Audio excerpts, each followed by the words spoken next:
Story 1.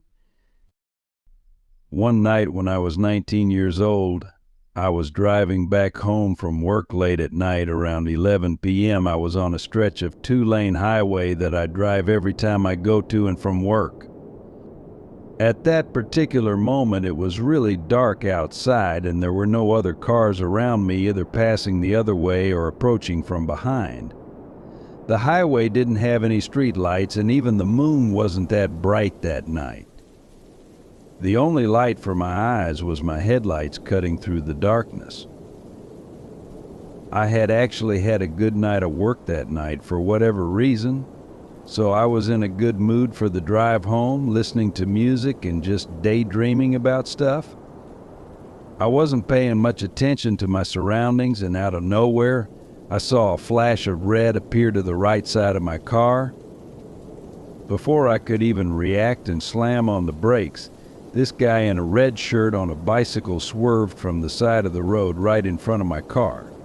I hit him directly and felt the impact on the hood of my car. I was yelling out loud and freaking out the whole time as I slowed down and pulled over. I had been going somewhere between 50 to 60 mph, and I felt like I had to have killed the guy. It would be a miracle if I somehow didn't. I got out of the car and ran back down the road to see how badly he was hurt. The only thing is, I didn't see him. I couldn't find the guy, his bike, his red shirt, or anything that seemed like it belonged to a biker scattered on the side of the road. I began searching the ditch on the side of the road with a flashlight, hoping to find him alive. Maybe I had just clipped him. A few people passed by slowly on the road while I was looking in the field for a body, and eventually a sheriff's car pulled up behind me. I told the sheriff what happened and how this guy just came out of nowhere. Before I could finish my continued rambling and crying, the sheriff calmed me down and told me that I didn't hit anyone. The sheriff continued on to tell me that about 15 years ago, a young man in a red shirt was hit by a car while riding his bike right there on that spot on the highway. He died instantly, and the sheriff said that every couple of years they get a call about someone driving on the highway who believes they've hit a red-shirted biker. It was the most relieving thing in my life to hear that I had hit a ghost. It had felt so real, though. I felt an impact when I collided with it. But sure enough, when I got back to my car, there was no dent, scratches, or blood on my hood. I still drive on that road to and from work every day, and now just instinctively slow down on that part of the highway, wondering if I will ever see the ghost bike rider again. The sheriff said that the station only received calls about the paranormal accident once in a rare while, and I wonder if it was a sign for me to slow down or be more observant when I'm driving. Story 2. About 8 years ago, I was driving across the Colorado and New Mexico border at around 4 a.m. I needed gas if I was going to make it through the rest of the morning. I was looking for a stop to fill up, but there wasn't much, and a couple of other places were closed. I happened to come across a tiny little farm town with not much at all. They did have a little gas station, and it might be the only place I find for miles, so I decided to stop and fill up there. I hadn't seen another car for hours, and it was freezing cold outside, so I didn't expect to see anybody else there at the gas station. As far as I could tell, the town felt abandoned. It was that quiet outside. It was a surreal feeling, honestly, except for the fact that it was cold outside. I started pumping my gas, certain that I was completely alone, until I noticed another car in the shadows near the back of the building. It was a nice-looking black lowrider with completely tinted windows. I noticed 4 very gangster-looking Latino guys leaning against it. I remember laughing out loud a bit at first, not just because I had no idea they were there, but also because they were wearing all black shorts, wife-beater tank tops, and knee-high socks. It was just a funny picture because of their outfits and how cold it was outside. They were just posted up against their car in the middle of nowhere at 4 a.m. looking so casual. Suddenly, without a word, all four of them got off the car and walked straight towards me. Now, under the lights of the gas station, I could see the full sleeves and face tattoos, and I realized that I probably shouldn't have laughed.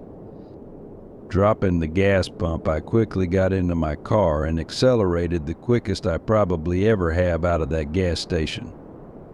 Less than 30 seconds after I pulled out onto the highway, I saw headlights swerve out and follow me. Thankfully, I had some upgrades on my car and engine, and after a few miles I was able to lose them as their headlights disappeared in my rearview mirror. I didn't think much of it and even laughed at how bad I outran them until a cop buddy of mine told me about the Mexican cartels running drugs through there to avoid the interstate. I'm guessing they would have left me alone if I never saw them in the shadows by the gas station or acknowledged them. But it was still a scary situation in the middle of nowhere that late at night. Story 3.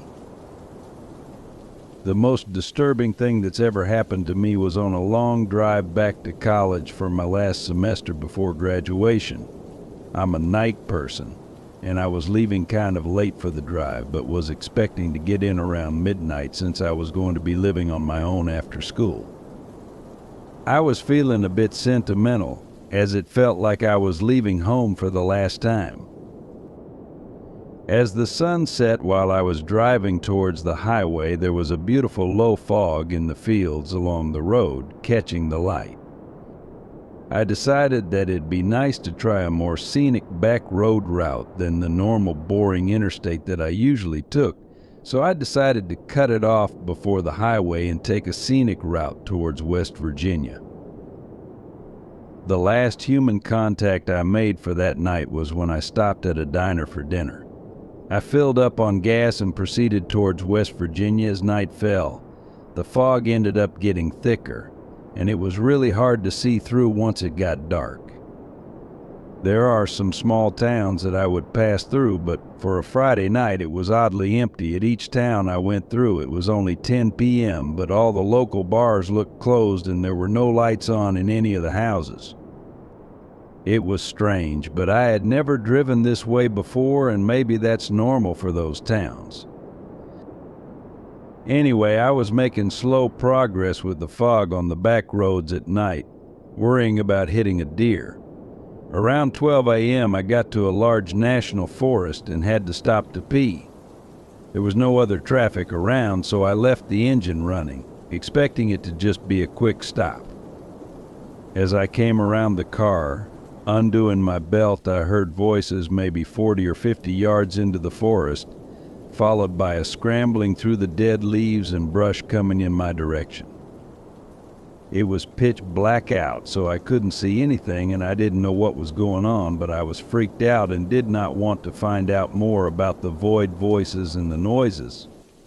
I bolted back to the driver's side of my car and sped away down the road, happy that I had left the car running. A little while later, I was heading up towards some mountains and nearing a scenic overlook for an old fire watchtower. I pulled into the overlook to actually pee this time, as I never got a chance to earlier. I was at the top of a mountain and finally got cell service for the first time in a couple of hours. I checked my phone to see a string of concerned texts and calls from my mom, freaking out and asking if I had made it okay. By this time, I should have been back at college hours ago if I hadn't taken the detour. Story 4. One fall night, I was driving back home from a friend's house right before midnight. The highway I was driving on stretched out before me for miles, dark and empty. I'd been driving for about an hour when suddenly, at the edge of my high beams, a bunch of things blocked the entire road as they walked across. I would have guessed it to be a herd of animals, but as I approached a little bit closer to get a better look, my headlights illuminated a cluster of figures crossing the road. It was so strange. In the middle of nowhere, miles away from any town or even a gas station, there was a large group of people crossing the road together, maybe about 20 of them, seemingly unaware of my presence. It was so strange, though, because they were all dressed in dark clothing, and I couldn't make out any faces since they were covered by hoods. Not a single person looked towards my car. The way they walked was even weirder, as they all had an odd, clunky-looking gait, and they were very spaced out, with nobody standing really that near each other. It was very unsettling. I slowed down to stop and waited for the last of the group to finish crossing the highway. I glanced out my windows and into the rearview mirror to see if I was being set up for a robbery or something else, but there was nothing that I could see around me, just darkness as the group continued to cross. I even rolled my window down a bit to see if I could hear anything, but I heard nothing. No one spoke or made any sort of noise, and in the whole walk across, not even one of them acknowledged that I was there or looked my way. They just moved as a unit, sort of shuffling across the highway until disappearing into the woods on the other side. I had no idea how to process what I had just seen, but I kept driving and hoped that there was a logical explanation to the sighting I had just witnessed, even though I couldn't think of one. About 10 minutes later, as I was continuing down the road, I finally saw another car, which was a relief after how nervous I was feeling. As the car passed me, I noticed the driver looking my way with an expression of either confusion or fear. I wondered why in the world they would look at me like that, but I soon found out why. I watched in the rearview mirror as they slowed down, almost stopping, before speeding off into the night behind me. Illuminated just a bit by the moonlight, I once again saw a group of figures had emerged from the side of the highway and begun crossing. That's what the other driver had seen when I thought they were looking at me. It was another group of figures like I had seen, about 20 of them walking in that same fashion across the road. There was no way it could have been the same group I just saw 10 minutes earlier down the road. That was by far the creepiest and most unexplainable thing I have ever seen while driving. Story 5. It was late one night, and I was driving home after a long shift at work. The sun was setting, leaving the highway dim and quiet. I was almost halfway home when I noticed something strange in my peripheral vision as I approached a bend in the road. I caught a glimpse of a figure standing by the side of the highway. It was a woman, or at least it looked like one. She was wearing a long white dress, her hair hanging over her face. I slowed down, unsure of what to do, thinking maybe she needed help, even if it was kind of odd for her to be out at this time of the day. I pulled over a few yards ahead. I glanced in the mirror and saw her still standing there, not moving. I hesitated, but finally decided to get out of the car and check on her. Maybe she really did need help. As I approached, I called out, "Are you okay?" But I got no response. I felt a chill creep through me and something felt off. Just then I heard the faint sound of a car engine behind me. I turned around to see another vehicle approaching.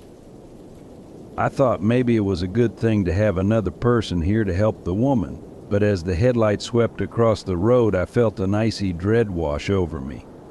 The woman was gone. One moment she was there, and the next she had vanished into thin air. I felt like I had just got myself into a very bad situation. I turned back towards my car, hoping to get away before anything else happened. The car pulled up beside me, though, and through the rolled-down window, a man spoke to me, asking what I was doing there. He actually seemed really nice and asked me if I was having car trouble. I told him I was all right and thought I saw somebody else who might have needed help. He pointed towards the direction I had just come from, saying, "You saw her, didn't you? The woman in white." She's always here," he continued, shrugging. "She just appears and disappears sometimes, trying to get people to stop, and other times just watching." After making sure that I didn't need anything, the man was on his way down the road, and so was I. After getting back to my car, the image of her face hidden behind her hair stayed with me, though.